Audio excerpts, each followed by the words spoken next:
क्या तुमने मेरी दवाएं सराहने नहीं रखी? नहीं रखी।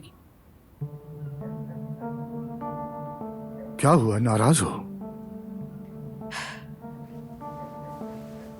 बहू की अम्मी पर क्यों बरस रहे थे आप?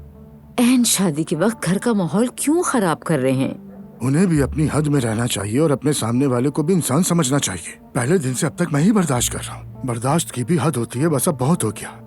तो थोड़ा और बर्दाश्त कर लें, क्या बिगड़ जाएगा आपका? अगर हम पसंद नहीं तो ना आए शादी में। तो ये है मसले का हल। बिल्कुल। देखो, और टेंशन दे रहे हैं मुझे। मेरे उल्टे बाजू में दर्द शुरू हो गया है। अल्लाह शिफा दे। आपको हो क्या गया है?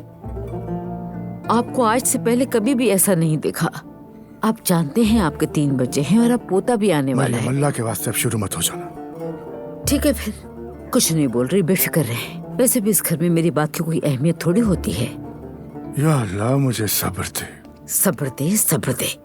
बढ़िया है सब्र।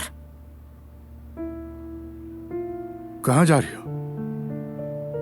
तस्बीह पढ़ लूंगी, नींद तो भगाई दी आपने।